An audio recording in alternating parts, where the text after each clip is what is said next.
Hello students, welcome to my YouTube channel.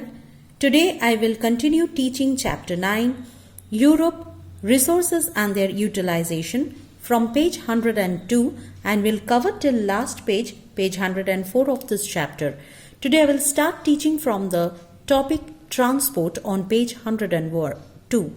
Please open your book and follow my explanation under the heading transport. Now see, Europe has a very good and efficient network of transport system.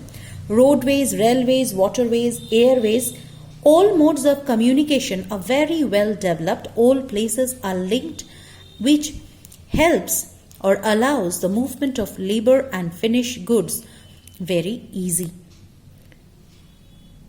The first is the roadways. All countries in Europe have roads which are very broad, and these roads are well maintained, very smooth. Like you see Autostrada del Sole, this is the highway of the sun in Italy. Then you have the Autobahns, these are the name of the highways, important roads that you find in the different countries of Europe. The Autobahns you will find in Germany, motorways of UK, autoroutes of France. All these roads, highways allow super fast movement of vehicles, and all big cities and towns are connected with the help of the national and international highways.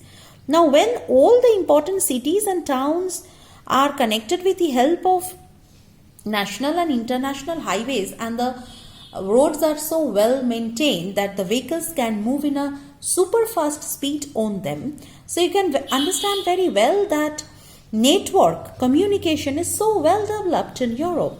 Not only in one country but in almost all the countries of Europe you will find this kind of good roadways, network of roads and railways. So they have a very efficient network of transport system. Industrial towns and urban centers are well linked, and therefore there is a very cheap and easy transport for goods. Wherever you will find the industries, you need to bring raw materials to the industries, as well as you need to transport finished goods from the industries to the marketplaces, as well as you have to send it to the ports for import and export. So this road has to be very well maintained, so that, and all the urban centers or industrialized countries should be interconnected for a speedy transport. Next is the railways. In 1825, the world's first passenger train started in Europe. Europe has one of the densest network of railways in the world, and trains not only travel within a country but also from one country to the other. And the urban centers are linked. There are the main railway junctions like London, Paris, Madrid, Rome, Berlin, Athens. All these places are connected by railways, including the mountainous Alps. So see, it is so well developed, so advanced that on the mountain tops, in the mountain belts of Alps, you will find the railway lines. These railway lines follow the lowlands and the river valleys as well. Alpine region, there are some tunnels also, tunnel links in Switzerland to the rest of the country.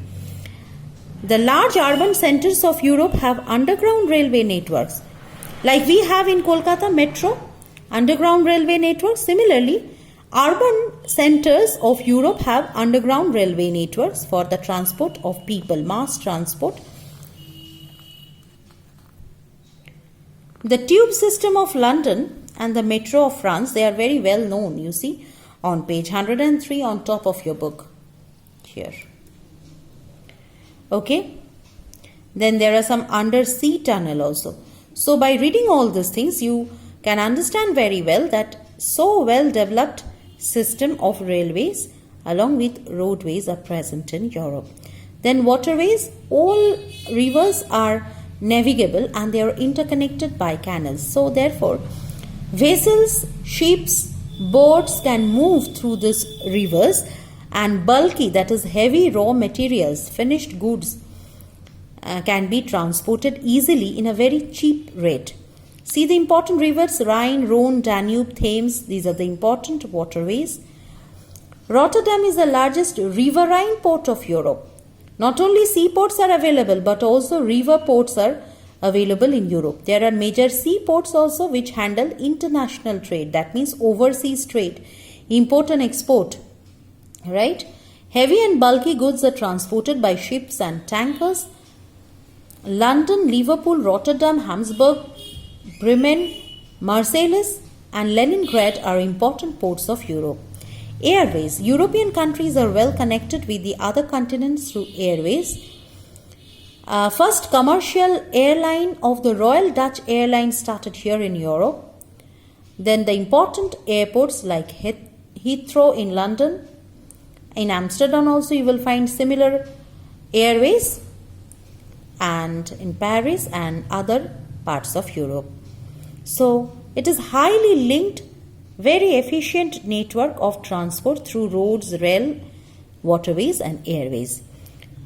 Now on page 103, let us shift to the topic major cities of Europe.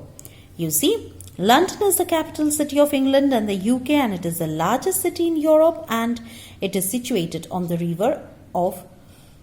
banks of river Thames. So it is the most important city, largest city, and situated where? On the banks of river Thames. Moscow, largest and capital city of Russia, it is situated Moskva River, from where it gets its name.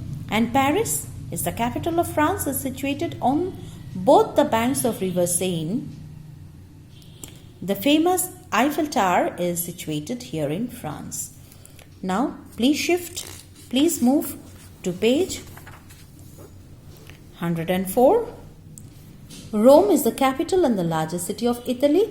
It is situated on the bank of river Tiber. Berlin is the capital and the largest city of Germany, and it is an important river port. Next, Madrid is the capital of Spain. So the important cities of the various countries of Europe are described here. Then you have the glossary here, which you should read and learn and prepare. Here ends the chapter 9, Europe, resources and their utilization. Children, please read the chapter, please read the pages thoroughly. Listen to my explanation. I hope this will help you to understand well. Thank you for watching.